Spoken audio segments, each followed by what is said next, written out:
네, 오늘 오전부터 열린 윤석열 전 대통령에 대한 구속적부 심사가 6시간여 만에 종료됐습니다.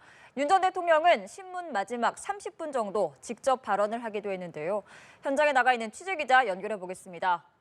진기훈 기자.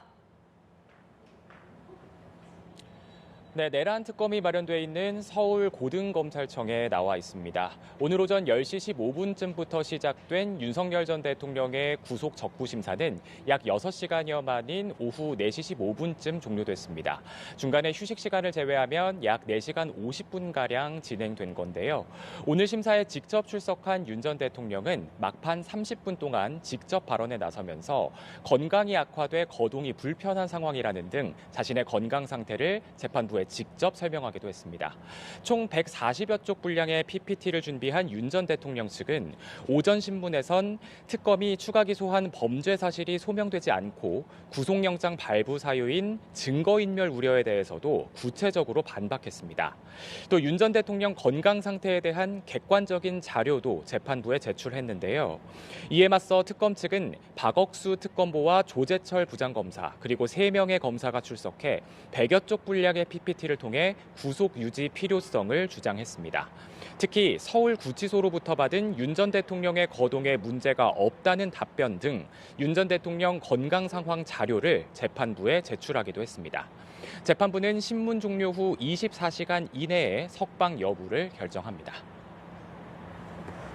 네, 이런 가운데 순직해병 특검팀은 임성근 전 해병대 1사단장에 대해서 압수수색을 한 데 이어서 김계환 전 해병대 사령관에 대해서 구속영장도 청구를 했습니다. 이 내용도 전해주시죠. 네, 우선 순직해병 특검팀은 오늘 오전부터 임성근 전 해병대 1사단장의 자택을 비롯해서 또 구명로비 의혹과 관련해 국민의힘 이철규 의원의 사무실과 자택, 그리고 임 전 사단장의 부인과 극동방송 등 총 10여 곳의 장소에 압수수색을 벌였습니다. 그리고 김계환 전 해병대 사령관에 대한 구속영장도 청구했는데요. 해병특검이 수사를 개시한 이후 처음으로 이루어지는 신병 확보 시도입니다.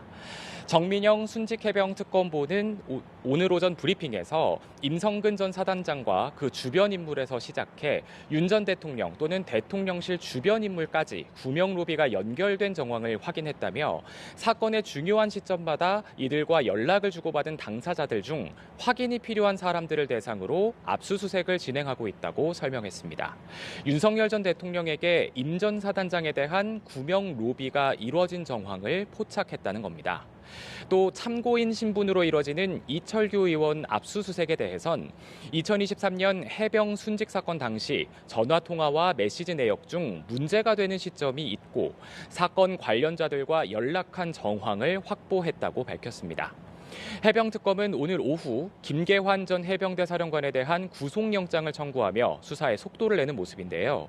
특검은 피의자가 죄를 범하였다고 의심할 만한 상당한 이유가 있다며 범죄가 중대하고 증거인멸 가능성이 커 구속 수사가 필요하다고 판단했다고 밝혔습니다.